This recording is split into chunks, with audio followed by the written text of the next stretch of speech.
एक ऐसी दुनिया की कल्पना करें जो आपके सोचे हुए सबसे अविश्वसनीय जीवों से भरी हुई है। आवाजों, रंगों और इंस्टिंक्ट्स का एक प्लैनेट। जंगल के खामोश शिकारियों से लेकर सवाना के जेंटल जायंट्स तक धरती जिंदगी का एक एब्सोल्यूट मास्टरपीस है। लेकिन क्या होगा अगर मैं आपको बताऊं कि यह मास्टरपीस फीका पड़ रहा है, कि रंग डिम हो रहे हैं और वाइल्ड सिम्फनी खामोश हो रही है। कड़वी सच्चाई यह है कि हम एक मैस एक्सटिंक्शन की शुरुआत में जी रहे हैं और यह हमारी समझ से कहीं ज्यादा तेजी से हो रहा है। नई रिसर्च ने एक मुश्किल सच्चाई उजागर की है। दुनिया की लगभग आधी जानवरों की प्रजातियां अब डिक्लाइन पर हैं।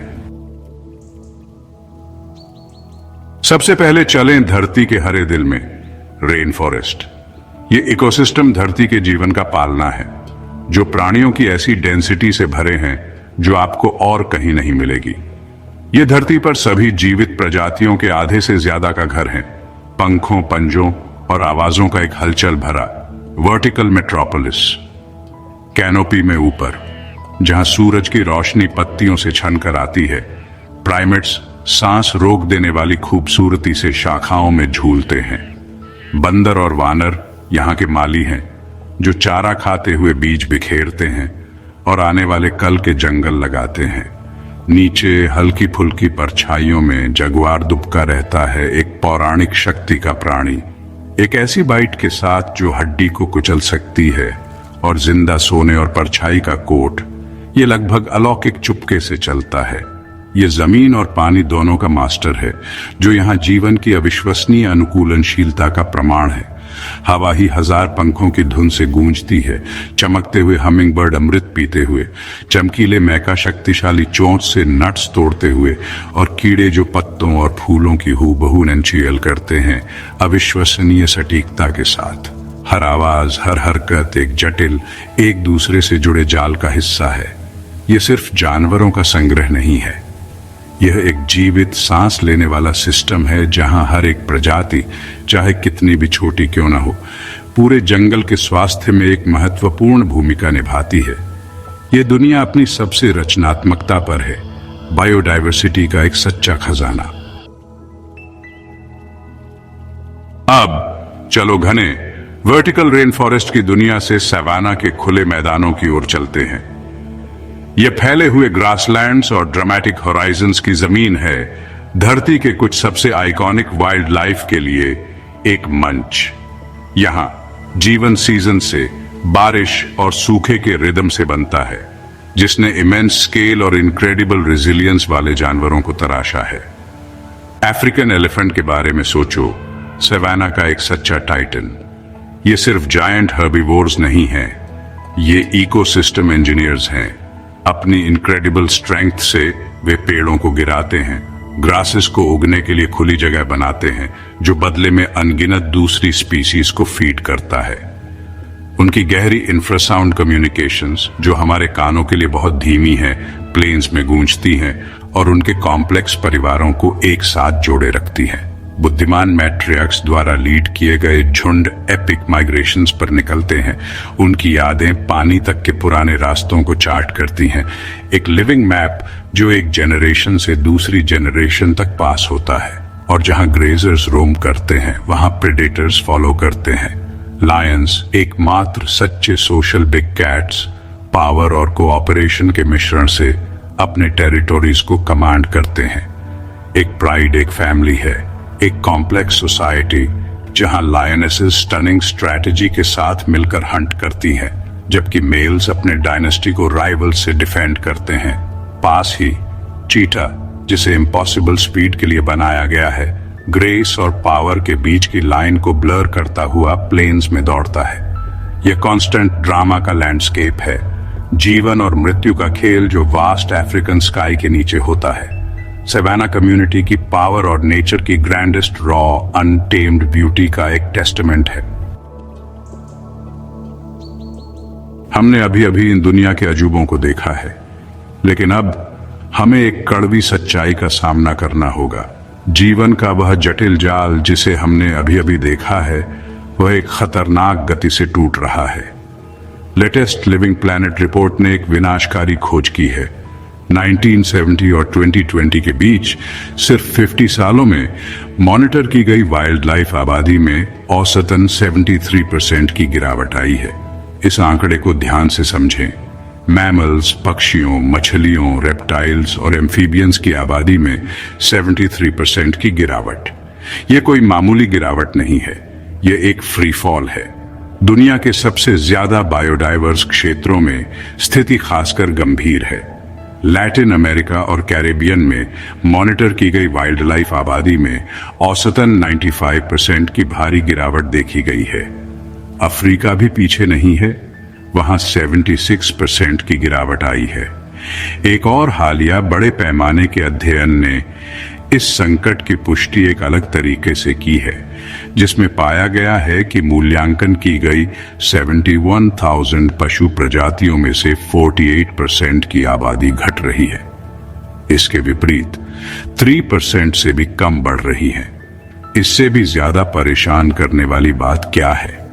उसी रिसर्च में पाया गया कि 33% प्रजातियां जिन्हें कंजर्वेशन ग्रुप्स द्वारा सुरक्षित के रूप में क्लासिफाई किया गया है, वे वास्तव में घट रही हैं और चुपचाप विलुप्त होने की कगार की ओर बढ़ रही हैं। हम अपनी धरती के इकोसिस्टम की नींव को टुकड़े टुकड़े होते देख रहे हैं। यह पृथ्वी के इतिहास में पहली बार बड़े पैमाने पर विलुप्ति है जो सीधे एक प्रजाति के कारण हुई है, हम। तो इस अभूतपूर्व तबाही की वजह क्या है? यह कोई एक विलेन नहीं है, बल्कि इंसानों के दबाव का एक मेल है जो कुदरती दुनिया को तबाह कर रहा है। सबसे बड़ी वजह यह है कि हम जमीन और समंदर का इस्तेमाल कैसे करते हैं। मुख्य रूप से यह ठिकाना की बर्बादी है। हर दिन खेती, शहरों और इंफ्रास्ट्रक्चर के लिए जंगल, वेटलैंड और घास के मैदानों के बड़े बड़े इलाके साफ किए जा रहे हैं। अकेले खेती ही 28,000 से ज्यादा उन प्रजातियों के लिए खतरा है जो अभी विलुप्त होने के कगार पर हैं। जब हम कुदरती नजारों को बदलते हैं तो हम सिर्फ पेड़ नहीं काटते, हम घरों को मिटा रहे हैं, खाने के ठिकानों को बर्बाद कर रहे हैं और पुराने माइग्रेशन के रास्तों को काट रहे हैं। अनगिनत प्रजातियों के लिए अब कहीं जाने की जगह नहीं बची है। दूसरी बड़ी वजह जानवरों का सीधा और बहुत ज्यादा शिकार है। इसमें समंदर को खाली करने वाली औद्योगिक स्तर की ओवरफिशिंग से लेकर अवैध शिकार तक सब कुछ शामिल है, जो ग्लोबल वाइल्ड लाइफ ट्रेड को बढ़ावा देता है। बाघों और हाथियों जैसे जानवरों का उनके अंगों के लिए शिकार किया जाता है, जबकि अनगिनत दूसरे जानवरों को पालतू जानवरों के ट्रेड के लिए पकड़ा जाता है। इसके ऊपर क्लाइमेट चेंज का बढ़ता खतरा भी है। बढ़ते तापमान की वजह से जानवरों को नए, अक्सर अनसूटेबल घरों में जाना पड़ रहा है और माइग्रेशन और ब्रीडिंग जैसे कुदरती चक्रों के नाजुक समय को बिगाड़ रहा है। हमारे महासागरों में गर्म, ज्यादा एसिडिक पानी से भयानक कोरल ब्लीचिंग हो रही है, जिससे रंगीन रीफ इकोसिस्टम मर रहे हैं, जो सभी समुद्री जीवन का 1/4 हिस्सा है। आखिर में प्लास्टिक, केमिकल और औद्योगिक कचरे से होने वाला प्रदूषण ठिकानों को दूषित करता है, जबकि इन्वेसिव प्रजातियों और बीमारियों का फैलाव पहले से ही संघर्ष कर रही आबादी को और भी ज्यादा परेशान करता है।